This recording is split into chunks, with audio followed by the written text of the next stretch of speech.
और झांकी जो है, और 88-89 में यहाँ पर प्रस्तुति बन चुका था, तो 90 में हम लोगों ने पहली बार किया और हम लोग का प्रस्तुति इतना अच्छा रहा कि फर्स्ट भी आया।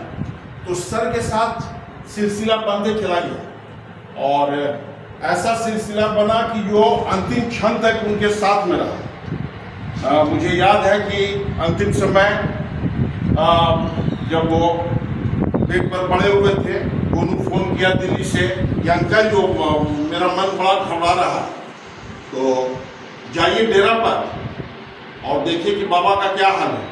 कहते हैं भाई 9 बजे रात था, दुकान से इत्तेफाक से बारिश हो रहा था, उनकी छाता लेकर गए, बड़े लड़के वो बैठे हुए हैं, वो थे वहाँ पर, यानी बाबा अभी ठीक हैं। तो करीब आधे घंटे तक बैठे, तो बताया कि नहीं अभी घबराने की बात नहीं है, बाबा सब ठीक है। और जैसा कि उनका नाम गुलशन था और साहित्य से बहुत ही रुचि था, और मसौड़ी से वो अपना किताब वगैरह छपवाते थे जब वो शिक्षक नहीं थे उस समय। और फिर यहाँ पर चांद प्रेस वगैरह हुआ करता था, तो वो सब कृति के लिए ऊपर का आवरण कृष्ण वगैरह का जो है कि हम रेखांकित वगैरह किया करते थे। तो बहुत सा कार्य उनके साथ मिलकर किए, और इत्तेफाक से जो आज हम लोग का मंच है जिला हिंदी साहित्य सम्मेलन, तो पटना बिहार हिंदी साहित्य सम्मेलन से सर ने ही 5 लोगों में एक हमको भी जो है बोले कि अय्या जो उसमें वहाँ होती करवा लेना है। तो उस समय 1000 रुपया लगता था सदस्यता शुल्क, और राम नरेश सर थे प्रधानमंत्री बिहार हिंदी साहित्य सम्मेलन के। तो हम बोले कि सर हमारे पास तो अभी 500 रुपया है, चला ना, थोड़ा से वोट पैदल बनते रहे, होती नहीं साहब। और उन्होंने हमारी शुल्क देकर और वहाँ बिहार हिंदी साहित्य सम्मेलन में हमको भी सदस्य बनवाए, उनका ये बहुत बड़ा योगदान है। तो राम नरेश सर कहते भी थे कि यार तुम पहला अपने जाति का आदमी हो कि आज़ादी के बाद तक जो है कोई विश्वकर्मा टाइटल इसमें नहीं जुटा था, उनके सर का देन।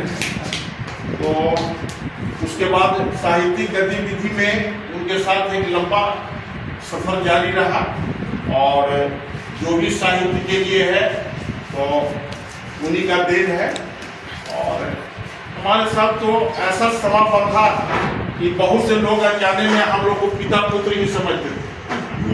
हाँ, तो हमको भी बड़ा गौरव महसूस होता था। चलिए आप भी हमारे पिता के नाते एक हैं, तो हंसने लगते थे। चलिए ये बहुत बड़ी चीज है।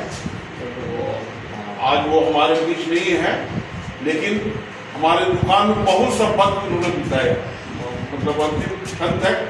और कुछ भी इस तरह का घरेलू समस्या भी अगर होता था तो वो आकर हमसे शेयर करते थे, और उनके न रहने पर हम तो आज भी उनको याद करके बहुत ही भावुक होते हैं।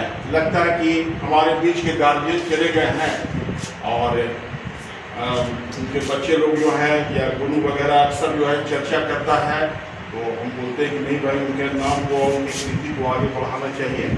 और जिस तरह से सर ने जहानाबाद में का एक शिक्षक और बाद में एक प्रभारी भी बने, तो उनका योगदान रहा उसको भुलाया नहीं जा सकता है। तो मैं कोटि कोटि नमन करते हुए विराम देता हूँ।